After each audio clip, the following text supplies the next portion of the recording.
Hello friends, मैं आरती यादव आपके अपने YouTube channel biology with Aarti Yadav में आप सभी लोगों का हार्दिक अभिनंदन करती हूँ और इसी के साथ साथ आप सभी को हमारा नमस्कार।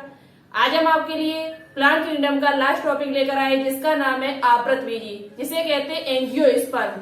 जैसा कि आप सभी लोगों को पता है, प्लांट किंगडम को 5 समूह में बांटा गया था। कितने समूह में? 5 समूह। सबसे पहला थैलोफाइटा, ब्रायोफाइटा, उसके बाद टेरिडोफाइटा, उसके बाद अनावृतबीजी, उसके बाद आपका आवृतबीजी।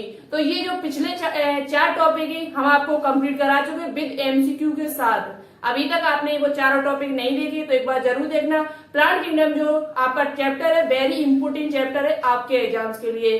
तो आज यहाँ पर हम बात करने वाले हैं आवृतबीजी यानी कि एंजियोस्पर्म। एंजियोस्पर्म क्या होते हैं, इसके अंतर्गत कैसे पादप आते हैं और इसमें जनन किस प्रकार से होता है। और यहाँ से आपका एक टॉपिक और क्लियर अच्छे से, मतलब जो 12th क्लास का आपका सेकंड चैप्टर है पुष्पी पादपों में लैंगिक जनन, वो चैप्टर और आवृतबीजी में आने वाले जो पादप है लगभग आपका समान ही टॉपिक है। यहाँ पर आवृतबीजी जो होते हैं उनमें पुष्प पाए जाते हैं, जैसा कि आपको पता है ये फेनेरोगेमी होते हैं। कैसे होते हैं? फेनेरोगेमी। और फेनेरोगेमी का मतलब होता है ऐसे पादप जो पुष्प उत्पन्न करते हो। सबसे पहली बात है कि जो आवृतबीजी होते हैं ये फेनेरोगेमी होते हैं। कैसे होते हैं? फेनेरोगेमी। और फेनेरोगेमी का मतलब आपको पता है क्या होता है? पुष्पोद्भिद, यानी ऐसे पादप जिनमें पुष्प आते हो, पुष्पोद्भिद इनको कहा जाता है। तो इनके अंतर्गत पुष्प आते हैं, पुष्प भी बनते हैं और इनमें फल भी बनते हैं। तो वही जानकारी आज हम आपको देंगे। पुष्प में कितने चक्र होते हैं, पुष्प में कौन सा भाग नर जननांग होता है, कौन सा भाग मादा जननांग होता है, पूरी डिटेल से जानकारी देंगे। और वही पॉइंट हम आपको बताएंगे जो आपके एग्जाम्स के लिए इम्पोर्टेंट है। ठीक है, तो चलिए बात करते हैं टाइम ना वेस्ट करते हुए आज के टॉपिक पर। वीडियो पसंद आए, अच्छी लगे तो प्लीज अपने दोस्तों के साथ शेयर एक बार जरूर करना। तो देखते हैं आवृतबीजी। तो सबसे पहले बात करते हैं जो एंजियोस्पर्म ये शब्द है वो आपका ग्रीक भाषा से लिया गया है। किस भाषा से शब्द लिया गया? एक ग्रीक शब्द है। ये 2 शब्दों से मिलकर बना हुआ। आपका कितने शब्दों से मिलकर बना है? 2 शब्दों से। पहला आपका है एंजियोन, ANGION। दूसरा आपका जो शब्द है वो है स्पर्मा, स्पर्मा। एंजियोन का मतलब होता है कवर्ड। क्या होता है? कवर्ड। और स्पर्मा का मतलब होता है सीड। क्या होता है? सीड। कवर्ड का मतलब होता है ढके हुए, ढके हुए। और सीड का मतलब आपको पता है पहले से बीज होता है। ठीक है, क्या होता है? बीज। यानी कि आवृतबीजी के अंतर्गत जो भी पादप आते हैं वो सभी पादप, उनके जो बीज होते हैं वो किसी न किसी खोल से ढके हुए होते हैं, यानी कवर में बंद होते हैं। ऐसे पादप जिनका बीज किसी न किसी खोल में बंद होता है उनको कहा जाता है आवृतबीजी पौधे। ऐसे पादप जिनका बीज खोल में बंद होता है उनको क्या कहा जाता है? आवृतबीजी। और ऐसे पादप जिनका बीज खोल में बंद नहीं होता है उनको क्या कहा जाता है? अनावृतबीजी, यानी कि जिम्नोस्पर्म। उसके बारे में हम आपको पिछली वीडियो में बता चुके, लगभग 50 मिनट की वीडियो डाली है, बहुत ही इंपोर्टेंट टॉपिक वही है। ठीक है, तो उसे अभी तक आपने न देखा तो एक बार जरूर देखना, आपके बहुत ही अच्छी तरीके से आपको समझ में आएगा। बहुत ही डिटेल से हमने उस टॉपिक को कराया भी है। बात करते हैं यहाँ पर। तो देखो एंजियोस्पर्म का मतलब आपको पता चल गया होगा। एंजियोस्पर्म जो शब्द है वो ग्रीक भाषा से लिया हुआ शब्द है और जिसका मतलब होता है एंजियोन। ये 2 शब्दों से मिलकर बना है, एंजियोन प्लस स्पर्मा। एंजियोन का मतलब होता है कवर्ड यानी कि ढके हुए, और स्पर्मा का मतलब होता है सीड यानी कि बीज, जिनका बीज किसी कवर से ढका हुआ होता है। यानी कि बीज जो होता है वो कैसा होता है? किसी न किसी बीज जो होता है वो खोल से ढका हुआ होता है। ठीक है, ढका हुआ होता है। इतनी बात आपको समझ में आई। अब देखो इनका एक मुख्य लक्षण है, एक सबसे विशेष, जिसे हम विशिष्ट लक्षण कह सकते हैं, स्पेशल लक्षण कह सकते हैं। वो आपका क्या कि आवृतबीजी जो पादप होते हैं उनमें द्विनिषेचन की क्रिया होती है। कैसे द्विनिषेचन होता है ये पॉइंट आप लोग स्टार बना के लिख लेना। जितने भी आवृतबीजी पादप होते हैं, जितने भी आवृतबीजी, अधिकांश जो आवृतबीजी पादप होते हैं, आवृतबीजी पादपों में द्विनिषेचन यानी कि डबल फर्टिलाइजेशन की क्रिया पाई जाती है। द्विनिषेचन द्वि निषेचन कैसे होता है, किस प्रकार से निषेचन की क्रिया होती है, ये बात हम आपको बहुत ही डिटेल से बहुत ही अच्छी तरीके से समझाएंगे। अभी तक शायद आपने ऐसे न पढ़ा हो।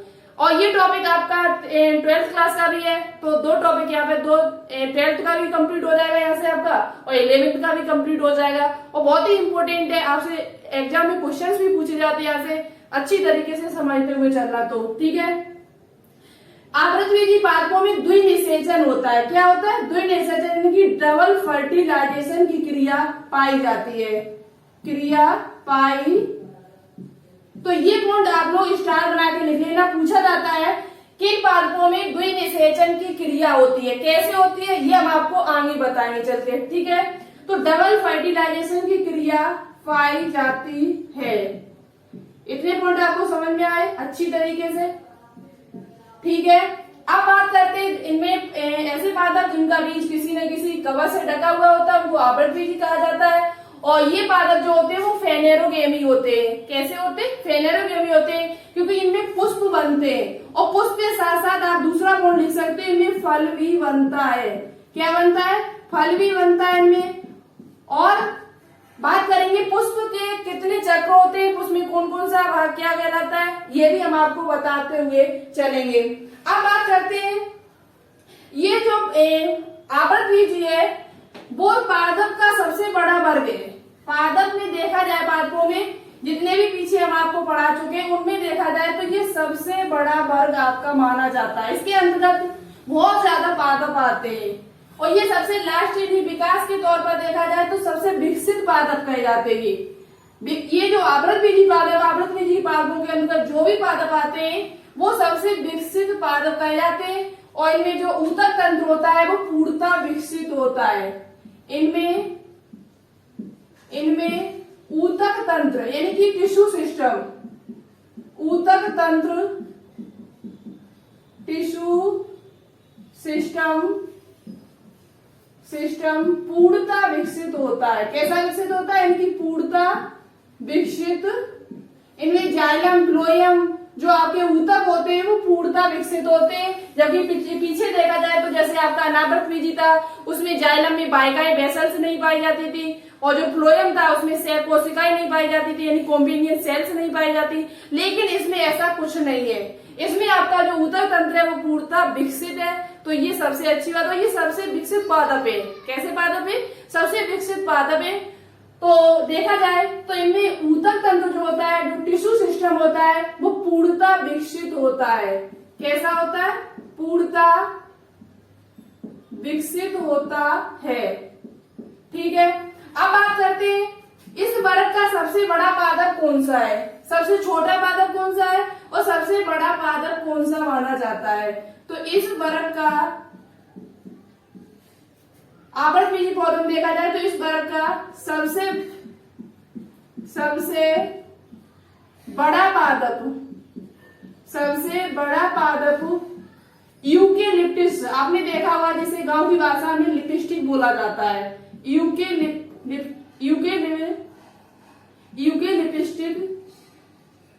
लिपस्टिक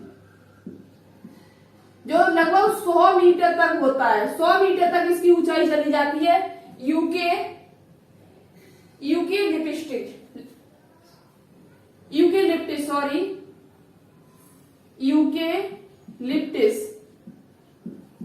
यूकेलिप्टिस कहा जाता है, वैसे गांव की भाषा में इसे लिपस्टिक कहा जाता है, ठीक है। इस वर्ग का सबसे बड़ा पादप जो होता है वो यूकेलिप्टिस होता है, जो लगभग 100 मीटर ऊंचा होता है। कितना होता है? लगभग 100 मीटर ऊंचा है। पूछा जाए सबसे छोटा पादप कौन सा है, सबसे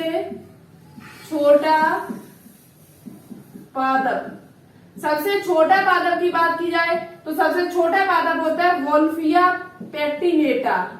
वुल्फिया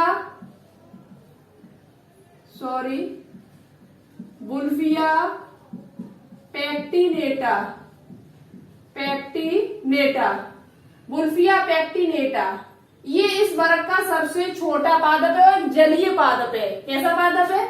जलीय पादप होता है ये। कैसा पादप है? जलीय पादप होता है। सबसे छोटा पादप देखा जाए तो वुल्फिया पैक्टिनेटा है। सबसे बड़ा पादप आवृतबीजी में देखा जाए तो यूकेलिप्टिस माना जाता है। और यही बात की जाए अनापट बीजी की, तो अनापट बीजी का जो सबसे छोटा पादप है वो आपका कौन सा था? जेमिया पिग्मिया। कौन सा था? जेमिया पिग्मिया। आपको कमेंट बॉक्स में कमेंट करके बताना होगा अनापट बीजी का सबसे बड़ा पादप कौन सा था। अनापट बीजी का सबसे बड़ा पादप किसे माना जाता था? आपको कमेंट बॉक्स में कमेंट करके बताना होगा। ठीक है, इस वर्ग का सबसे बड़ा पादप यूकेलिप्टस है। सबसे छोटा पादप जो होता है वो वुल्फिया पैक्टिनेटा, यानी एक प्रकार का जलीय पादप होता है आपका। अब बात करते हैं इस आवर्त बीजी जो पादप होते हैं उनको कितने वर्गों में बांटा गया है। तो देखो एंजियोस्पर्म को 2 वर्गों में बांटा गया है। एंजियोस्पर्म जो पादप है आपके प्लांट से, इनको 2 वर्गों में बांटा गया है। कितने वर्गों में बांटा गया? 2 वर्गों में। कौन कौन से? सबसे पहला आपका जो आता है, बहुत ही इंपॉर्टेंट टॉपिक है आज का, आप लोग बिल्कुल भी आज की वीडियो को स्किप नहीं करना, ठीक है। यहां से आपके एग्जाम में क्वेश्चन पूछे जाते हैं। एक बीजपत्री, दूसरा हमारा है द्विबीजपत्री। द्विबीजपत्री, एक बीजपत्री और एक बीजपत्री को इंग्लिश में कहा जाता है मोनोकोटिलेडन, और द्विबीजपत्री को कहा जाता है डाइकोटिलेडन। ठीक है, मोनोकोटिलेडन और डाइकोटिलेडन, इनको इंग्लिश में कहा जाता है डाइकोटिलेडन और मोनोकोटिलेडन। अब बात करते हैं एक बीजपत्री क्या होते हैं। एक बीजपत्री पौधे और दूसरा आपका है द्विबीजपत्री पौधे। तो देखो एक बीजपत्री का मतलब क्या होता है, तो ऐसे पौधों के बीज जिनमें एक बीजपत्र पाया जाता हो। कितने बीजपत्र पाए जाते हैं?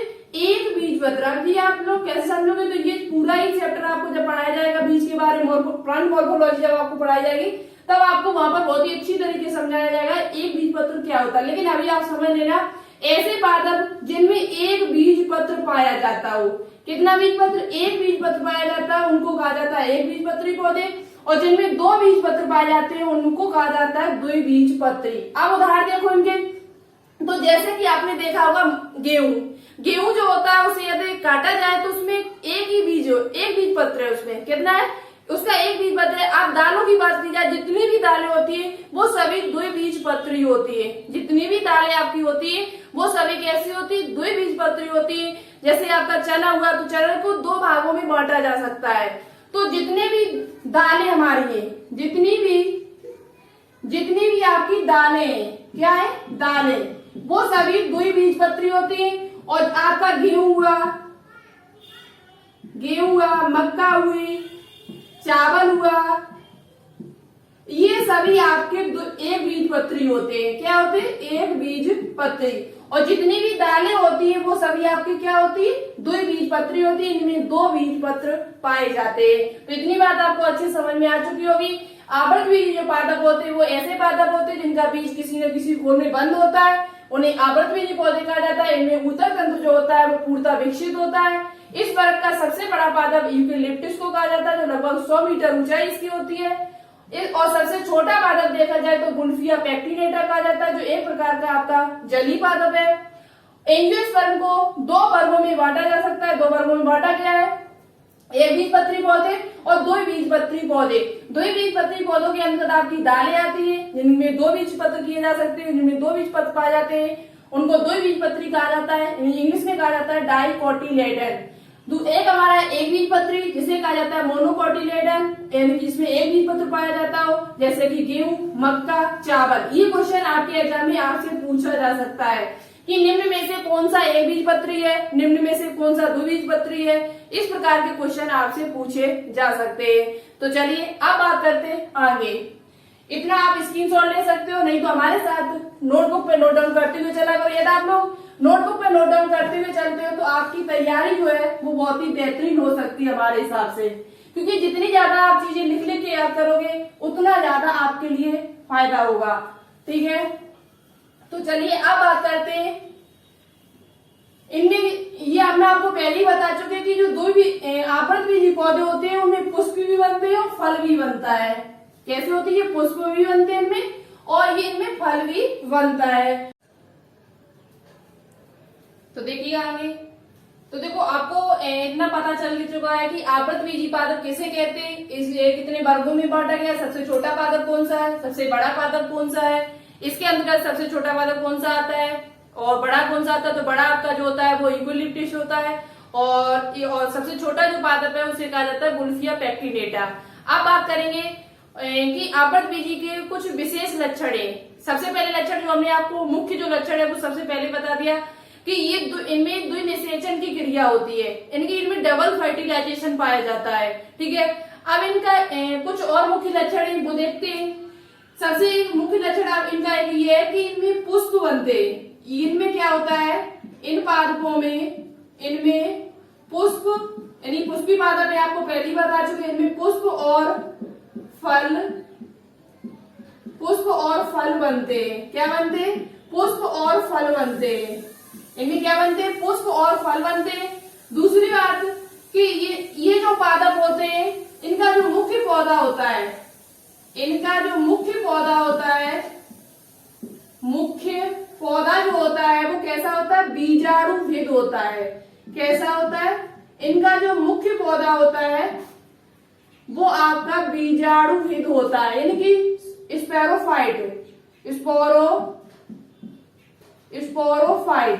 स्पोरो का मतलब होता है बीजाणु, फाइट का मतलब होता है यानी कि बनते, यानी कि ऐसे पादप जिनमें बीजाणुओं का निर्माण होता है उनको क्या कहा जाता है, बीजाणुविद कहा जाता है। और ये इन पादपों में आप जड़, तना, पत्ती को विभेद भी कर सकते हो, अलग अलग करके देख भी सकते हो बहुत ही अच्छी तरीके से। तो ये कैसा होता है, बीजाणुविद होता है, यानी कि स्पोरोफाइट होता है, इनको स्पोरोफाइट कहा जाता है, सेप्रोफाइट। ठीक है, तो इनका मुख्य पौधा आपसे पूछा जाएगा कि आवृतबीजी का मुख्य पौधा क्या कहलाता है, तो आवृतबीजी का जो मुख्य पौधा होता है उसे बीजाणुविद कहा जाता है। क्या कहा जाता है, बीजाणुविद। दूसरी बात कि इनमें ऊतक तंत्र जो होता है वो पूर्णतः विकसित होता है। इनमें ऊतक तंत्र यानी कि टिश्यू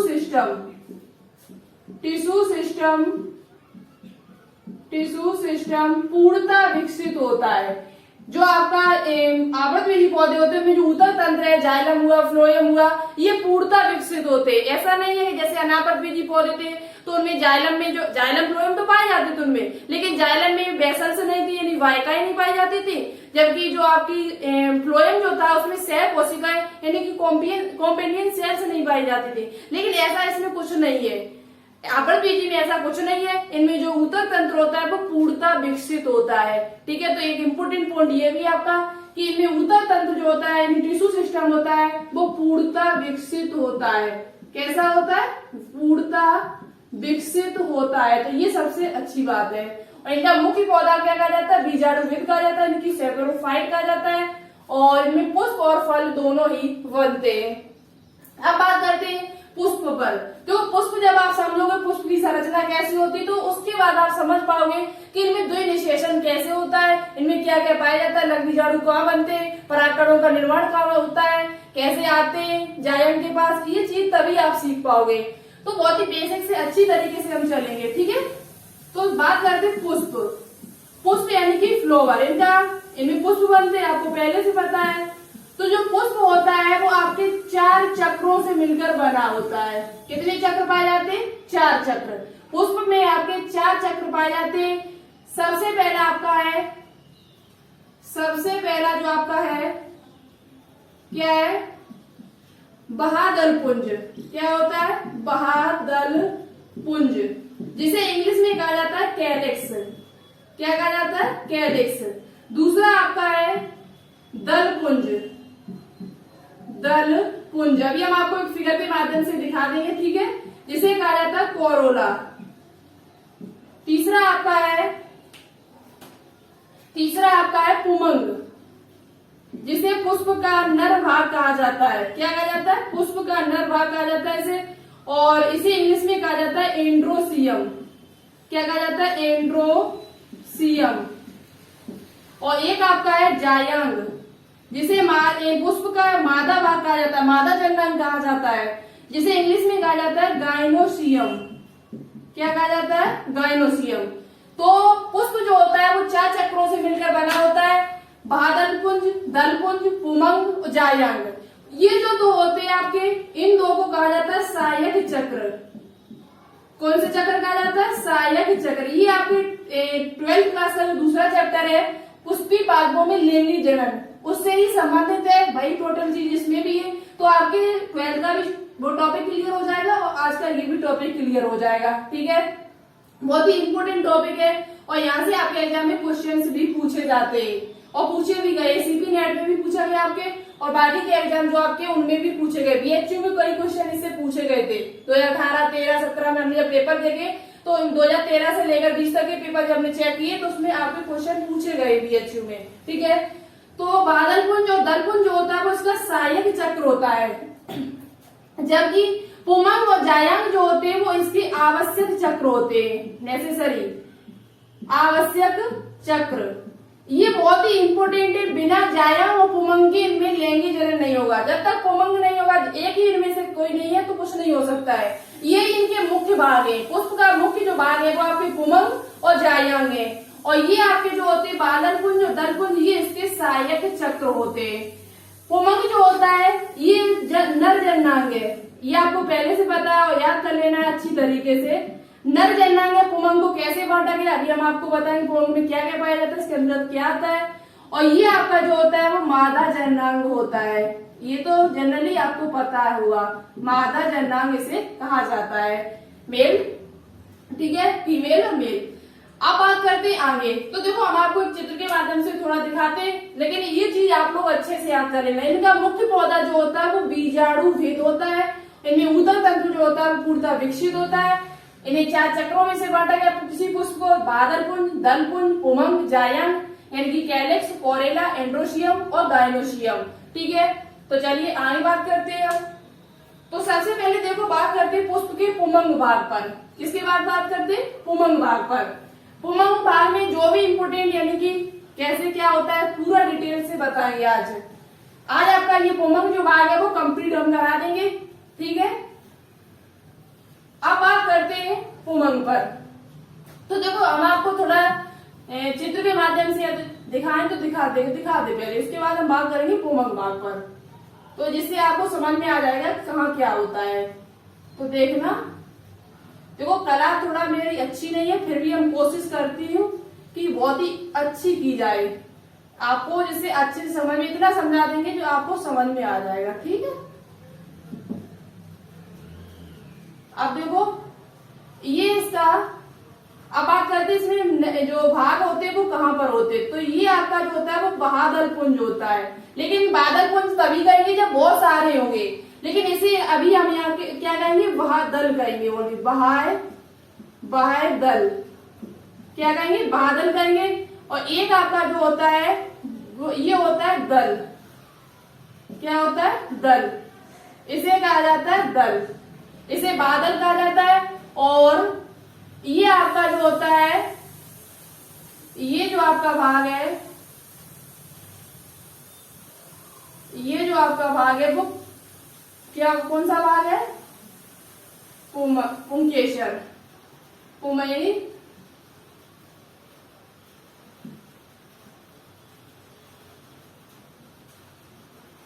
इस प्रकार से आप अभी देखो बहुत ही अच्छी तरीके से आपको समझ में आएगा। अब बात करते हैं कि इसके बादल भाग को क्या कहा जाता है। देखो बादल भाग को इंग्लिश में कहा जाता है सेपल। ये एक ही बात की जाए, जब सेपल क्या कहा जाता है? सेपल। और दल को इंग्लिश में कहा जाता है पेटल। क्या कहा जाता है? पेटल। ठीक है, और देखो अब बात करते हैं, ये जो ऊपर वाला भाग होता है जायांग भाग है। ये पूरा ये जो भाग आपको दिखाई दे रहा है ये जायांग भाग कह सकते से, और ये आपका है वो पुमंग भाग है। अब देखो ये जो आपका होता है, ये पूरे यहां से लेकर यहां तक का जो पूरा भाग होता है, ये यहां से लेकर यहां तक का जो पूरा भाग है इसे कहते हैं पुंकेसर। जब बहुत सारे पुंकेसर मिलते हैं तभी आपका पुमंग भाग बनता है। जब बहुत सारे पुंकेसर मिलते हैं तभी क्या होता है? पुमंग उसे कहा जाता है। तो ये आपका पुंकेसर है, और पुंकेसर जो होता है उसे 2 भागों में बांटा गया है। इसे कहा जाता है परागकोश। क्या कहा जाता है? यहाँ आपके पराग कणों का निर्माण होता है, परागकोश, परागकोश। और ये जो आपका भाग होता है इसे कहा जाता है पुतंतु। क्या कहा जाता है? पुतंतु। पुतंतु जिसे इंग्लिश में कहा जाता है फिलामेंट। क्या कहा जाता है? फिलामेंट। और परागकोश को इंग्लिश में कहा जाता है एंथर। ठीक है, परागकोश को इंग्लिश में क्या कहा जाता है? एंथर कहा जाता है। ठीक है, परागकोश को इंग्लिश में क्या कहा जाता है? एंथर कहा जाता है। पुंकेसर को कहा जाता है स्टेमेंस। स्टेमेन। ठीक है, तो इतनी बात आपको समझ में आई। पुंकेसर को दो भागों में बांटा जाता है। पुंकेसर को कितने भागों में बांटा जाता है? दो भाग, परागकोश और पुतंतु। परागकोश जो होता है वो ऊपर वाला भाग होता है जहां पर पराग कणों का निर्माण होता है, और पुतंतु जो है वो फिलामेंट जिसे इंग्लिश में कहा जाता है। तो जब बहुत सारे पुंकेसर मिलते हैं तो उनको क्या कहा जाता है? पुमंग कह सकते हैं वहां पर। ये इसकी क्या होती है? तो ये ऊपर वाले भाग को कहा जाता है वर्तिकाग्र। क्या कहा जाता है? वर्तिकाग्र। क्या कहा जाता है? वर्तिकाग्र। ये वाला जो भाग होता है इसे कहा जाता है वर्तिका। जब आप अभी जायांग भाग पढ़ोगे तब आपको बहुत जरूरत पड़ेगी इसी की। ठीक है, इसे वर्तिका कहा जाता है, इंग्लिश में कहा जाता है स्टाइल। और वर्तिकाग्र को इंग्लिश में कहा जाता है आपका, वर्तिकाग्र को स्टिग्मा। क्या कहा जाता है? स्टिग्मा। स्टिग्मा। ओके, तो देखो, और इस भाग को कहा जाता है ओवरी, अंडाशय। ओवरी यानी कि अंडाशय। अंडाशय। ठीक है, तो ये कुछ बार मतलब अभी हम उसे और अच्छा बनाएंगे। और यहाँ पर आपका होता है बीजांड। बीजांड होता है भ्रूणकोश, यहीं पर होता है। ये कैसे द्विनिषेचन की क्रिया होती है ये भी हम आपको यहीं पर अच्छी तरीके से समझाएंगे जब जायांग भाग पढ़ाएंगे। तो यहाँ से आपको क्लियर हो चुका होगा कि परागकोश कहाँ पाए जाते हैं, पुतंतु कहाँ होता है, वर्तिका कहाँ, वर्तिका किसे कहते हैं, दल कहाँ होते हैं, बादल कहाँ होते हैं, और अंडाशय आपका कहाँ पर होता है। अंडाशय जो होता है वही फल में चेंज हो जाता है। ठीक है, तो चलिए अब बात करते आगे।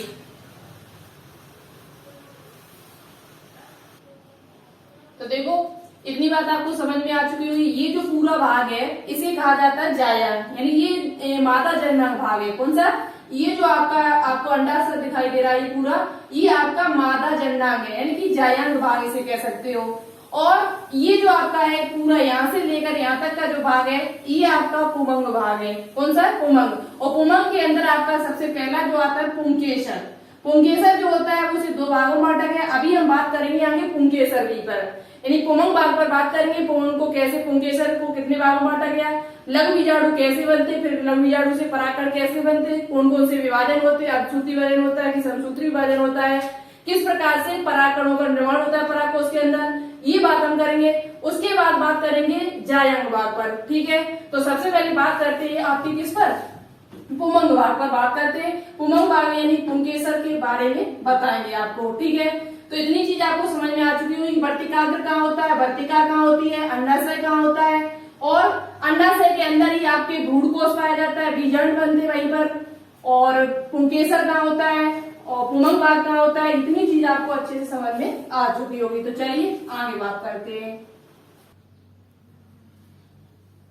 तो चलिए अब बात करते हैं इसकी पुष्प का नर जननांग। पुष्प का जो नर जननांग है वो आपका क्या कहलाता है? पुमंग, जिसे इंग्लिश में कहा जाता है एंड्रोसियम। अब देखो, यह पुष्प का नर जननांग है। पहला पॉइंट आपको याद कर लेना अच्छी तरीके से कि पुष्प का जो नर जननांग होता है उसे क्या कहा जाता है? उसे पुमंग कहा जाता है, एंड्रोसियम कहा जाता है। और पुमंग जो होता है वो कई पुंकेसरों से मिलकर बना होता है। इस चक्र में अनेक पुंकेसर पाए जाते हैं। जब बहुत सारे पुंकेसर इकट्ठे होते हैं तब किसका निर्माण होता है? पुमंग का निर्माण होता है। तो देखो, इस चक्र में अनेक पुंकेसर पाए जाते हैं, यानी कि अनेक स्टेमेंस होते हैं, उनसे मिलकर आपका पुमंग बना होता है। अब जो पुंकेसर होता है उसे दो भागों में बांटा जाता है। कितने भागों में बांटा जाता है? दो भागों में। परागकोश यानी कि एंथर, दूसरा आपका पुतंतु जिसे कहा जाता है फिलामेंट। हमने यहाँ पर एक फिगर भी बनाया उसका, पुंकेसर का ये फिगर है आपका। ऊपर का जो भाग होता है इसे कहा जाता है परागकोश। क्या कहा जाता है? परागकोश। और ये वाला जो भाग होता है आपका इसे कहा जाता है पुतंतु, जिसे इंग्लिश में कहा जाता है फिलामेंट। जो आपका परागकोश, ये ऊपर वाला जो भाग होता है इसे परागकोश कहा जाता है। यहीं पर आपके परागकणों का निर्माण होता है। कैसे होता है वो अभी हम आपको आगे बताएंगे। और ये आपका जो भाग होता है उसे कहा जाता है पुतंतु। और परागकोश और पुतंतु जब दोनों मिलते हैं तब पुंकेसर का निर्माण होता है। किसका निर्माण होता है? पुंकेसर का, इसे इंग्लिश में कहा जाता है स्टेमेन्स। अब बात करते हैं जो ये परागकोश होता है वो कैसे बनता है, तो 4 लघु बीजाणुधानी, इसके अंदर 4 लघु बीजाणुधानी पाई जाती है। कितनी? 4 लघु बीजाणुधानी पाई जाती है। जब इसे हम अभी काट के आधा कट करके देखेंगे तो इसमें आपको 4 लघु बीजाणुधानी दिखाई देंगी, जिसे इंग्लिश में कहा जाता है माइक्रोस्पोरेंजियम। क्या कहा जाता है? माइक्रोस्पोरेंजियम। संयुक्त होकर परागकोश का निर्माण करती है, जिसमें लघु बीजाणु मात्र कोशिका यानी कि माइक्रोस्पोर मदर सेल पाई जाती है, जिसमें यानी ये 4 लघु बीजाणुधानियों से मिलकर आपका परागकोश बनता है। अभी हम आपको काट के दिखाएंगे लघु बीजाणुधानी कैसे होती है, उनमें परागकण कैसे बनते हैं, कितने विभाजन होते हैं, बहुत ही इंपोर्टेंट है। ठीक है, तो 4 लघु बीजाणुधानी यानी कि माइक्रोस्पोरेंजियम संयुक्त होकर परागकोश का निर्माण करती है, जिसमें लघु बीजाणु मात्र कोशिका होती है। जिसमें कौन सी कोशिका पाई जाती है? लघु बीजाणु मात्र कोशिका पाई जाती है, जिसे इंग्लिश में कहा जाता है माइक्रोस्पोर मदर सेल। अब बात करेंगे यहाँ पर लघु बीजाणुधानी कैसी होती है और इनके अंदर कैसे लघु बीजाणुधानी मात्र कोशिका बनती है और कैसे परागकणों का निर्माण होता है। तो जितना भी यहाँ पर हमने आपको बताया, सबसे पहला पॉइंट आपको याद कर लेना है कि पुमंग ये नरजन्नांग है। दूसरा पॉइंट आपको याद करना है पुंकेसर 2 से मिलकर बना होता है, परागकोश और पुतंतु से। परागकोश कैसे बनते हैं? तो 4 लघु बीजाणुधानियों को संयुक्त होकर बनते हैं और इसके अंदर एक कोशिका पाई जाती है जिसे कहा जाता है लघु बीजाणु मात्र कोशिका। लघु बीजाणु मात्र कोशिका से जब इसमें अर्धसूत्री विभाजन होगा तब इसमें बनेंगे लघु बीजाणु, और लघु बीजाणु में फिर विभाजन होगा समसूत्री विभाजन, फिर आपके बनेंगे क्या? परागकण। चलिए तो कैसे बनते ये हम आपको दिखाते हैं। ओके, देखो तो अब बात करते हैं। देखो पुमंग जो आपका परागकोश पुंकेसर है, पुंकेसर के ऊपर ये क्या है? परागकोश। परागकोश यानी कि एंथर जिसे कहा जाता है।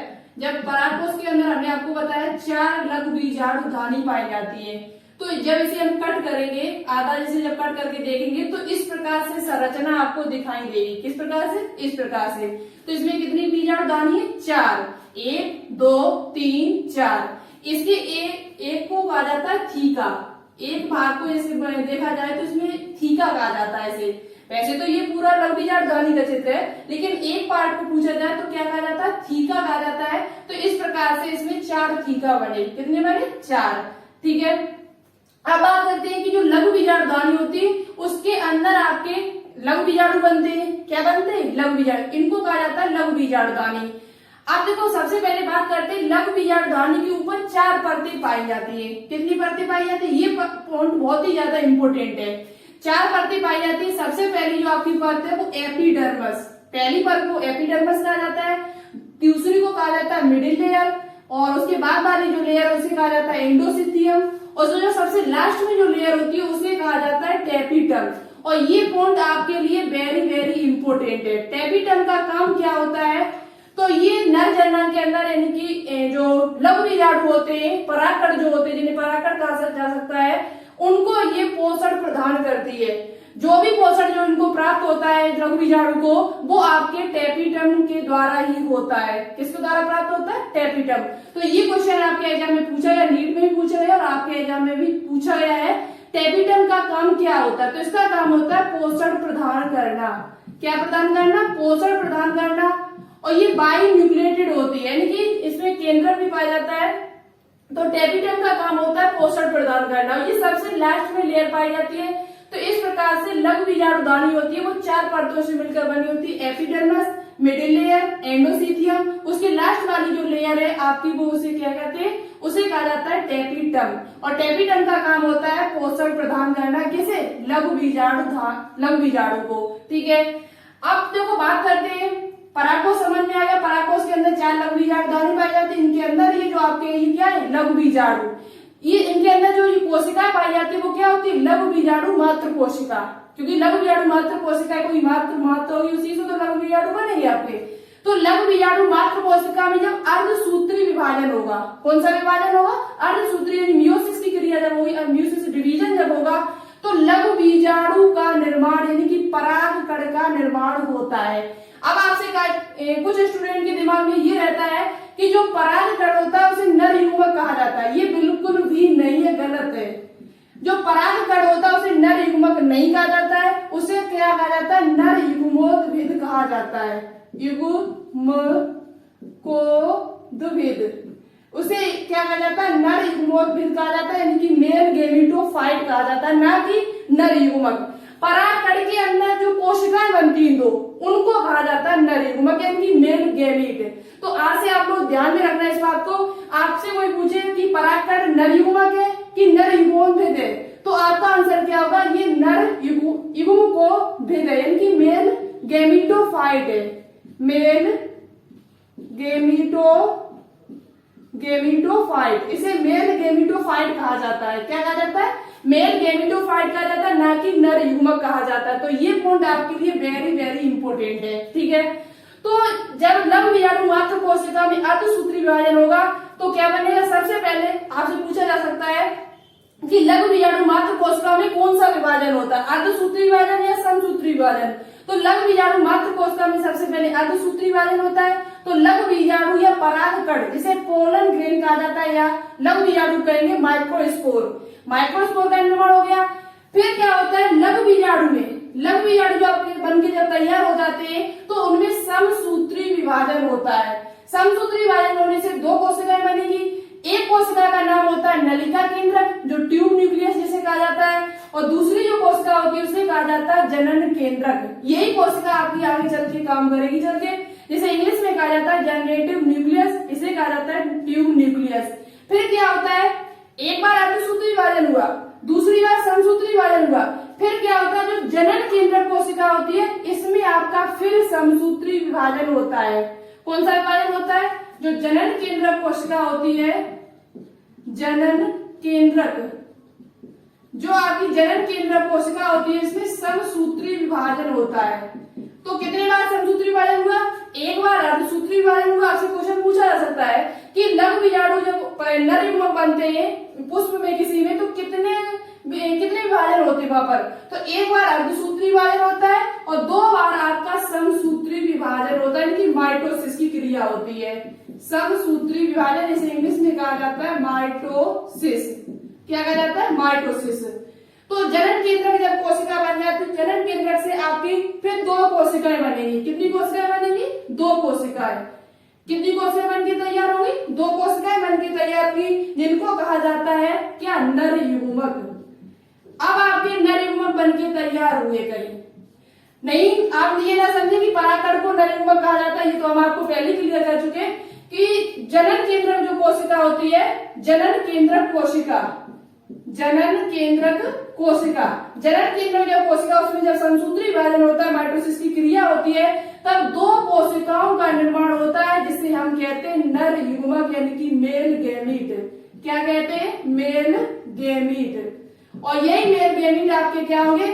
यही जो जब नर जनन, जब आपको कोशिका का जब ये चित्र बनाएंगे, उसका जायंट वाला जब फिगर बनाएंगे इस प्रकार से, तो इसी में आपका ये मेल गेमीट, यही जो नर युग्मक कोशिकाएं होती है, यही आपकी वर्तिकाग्र पर आएंगी। और वर्तिकाग्र पर आने के बाद दो, एक कोशिका जो आपकी होती है वो ट्यूब यानी पराग नलिका का निर्माण करती है, और दूसरी कोशिका जो होती है वो आपके अंड कोशिका से मिलती है। तो ये चीज हम आपको अगली वीडियो में बताएंगे, क्योंकि अभी हम ज्यादा, फिर वीडियो भी लंबी हो जाएगी और आपको समझ में भी थोड़ा कम आएगा, ठीक है। और आगे की वीडियो में बहुत ही अच्छी तरीके से हम बताने की कोशिश करेंगे। तो यहाँ पे आप लोग इतनी चीज अच्छे से क्लियर कर लेना कि नर युग्मक बना कैसे, नर युग्मक का निर्माण हुआ कैसे। तो एक बार हम फिर समझाने की कोशिश करते दोबारा से। तो देखो, उमंग सबसे पहले हमने आपको बताया परागकोश। परागकोश जो होता है उसमें लघु बीजाणु धानी पाई जाती है। उसे जब हमने कट किया तो उसे 4 भागों में हुआ कटे। कितने भाग उसमें थे? 4 भाग थे, यानी 4 लघु बीजाणु धानी, उसमें 4 लघु बीजाणु धानी जब आपस में मिलती है तभी आपका परागकोश का निर्माण होता है। और जो लघु बीजाणु धानी होती है उसमें 4 परतें पाई जाती है। सबसे पहले एपिडर्मिस, दूसरा आपकी मिडिल लेयर, तीसरी आपकी एंडोसीथियम, और चौथी आपकी है वो टेपिटम। टेपिटम का मुख्य काम होता है पोषण प्रदान करना लघु बीजाणु को। जो लघु बीजाणु होते हैं उनको क्या प्रदान करना? पोषण प्रदान करना होता है। और लघु बीजाणु धानी जो होती है उसके अंदर एक कोशिका पाई जाती है जिसे कहते हैं क्या, लघु बीजाणु मातृ कोशिका, जिसे हिंदी इंग्लिश में कहा जाता है माइक्रोस्पोर मदर सेल। शॉर्ट में आप कह सकते हो MMC। क्या कह सकते हो, MMC यानी कि microspore mother cell. Microspore mother cell में जब अर्धसूत्री विभाजन होता है तब आपके लघु बीजाणु यानी कि परागकण का निर्माण होता है। और परागकण को हम क्या कहते हैं, नर युग्मोत्फित कहा जाता है। और ये यानी कि मेल गैमेटोफाइट बनके तैयार हो गए आपके। जब ये बनके तैयार हो गए तो लघु बीजाणु या परागकण में आपका समसूत्री विभाजन हुआ। समसूत्री विभाजन से दो कोशिकाओं का निर्माण हुआ, नलिका केंद्रक जिसे ट्यूब न्यूक्लियस कहा जाता है, और एक दूसरी आपकी है जनन केंद्रक जिसे जनरेटिव न्यूक्लियस कहा जाता है। जनन केंद्रक में फिर एक बार विभाजन हुआ, समसूत्री विभाजन, फिर आपकी दो कोशिकाएं बनके तैयार हुई जिन्हें कहते हैं नर युग्मक। अब आपके नर युग्मक बनके तैयार हुआ, यही नर युग्मक आपके जायंग भाग में मिलेंगे जाके, तब कहीं लैंगिक जनन की क्रिया पूर्ण होती है। तो देखो आपको इतनी चीजें समझ में आ चुकी होंगी अच्छी तरीके से, कैसे विभाजन हुआ, किस प्रकार से आपकी क्रिया यानी किस प्रकार से परागकण का निर्माण हुआ, ठीक है, किस प्रकार से आपका परागकण का निर्माण हुआ। देखो तो हम आपको एक चीज और बताना चाहती हूँ पर जो बहुत ही इंपॉर्टेंट है, ये आपका जो फिगर बना हुआ है परागकण का फिगर है। परागकण में हमने आपको बताया जब समसूत्री विभाजन होता है तो दो कोशिकाओं का निर्माण होता है। एक कोशिका को हम ट्यूब न्यूक्लियस कह दो या उसे वेजिटेटिव भी कहा जा सकता है। क्या कहा जा सकता है, वेजिटेटिव। और दूसरी आपकी जो है जो मेन कोशिका है जिसे कहा जाता है जनरेटिव सेल। यही फिर इसमें फिर आपका क्या होता है, समसूत्री जब विभाजन फिर होता है तभी आपकी दो कोशिकाओं का निर्माण होता है, जब जो जिसे हम क्या कहते हैं, नर युग्मक कहा जाता है। क्या कहा जाता है, नर युग्मक कहा जाता है, यानी कि मेल गैमीट कहा जाता है। तो ये जो जनरेटिव जो सेल होती है ये पूरा जो फिगर है ये आपका परागकण का है। किसका है, परागकण के अंदर ये दो सेल्स है आपकी है, जिसमें एक दो लेयर से ये ढका हुआ होता है। कितनी लेयर से, दो लेयर। पहली जो लेयर होती है इसे इंटाइन यानी कि जो भीतर की लेयर होती है इसे कहा जाता है इंटाइन, और जो बाहर की लेयर आपको दिखाई दे रही है इसे कहा जाता है एक्जाइन। एक्जाइन जो लेयर होती है, ये जो आपको ऊपर जो लेयर दिखाई दे रही है ये लेयर आपकी पदार्थ होता है जिसका नाम है स्पोरोपोलिनेन।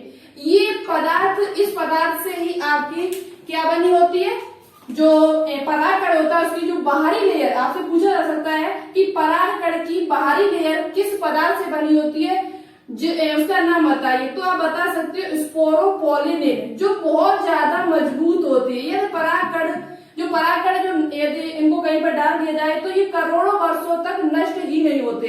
करोड़ों वर्ष तक इनको नष्ट नहीं किया जा सकता। क्यों नहीं किया जा सकता है, क्योंकि इनके ऊपर एक परत होती है जिसका नाम है, किस पदार्थ से बनी होती है, उसका नाम है स्पोरोपोलिनेन।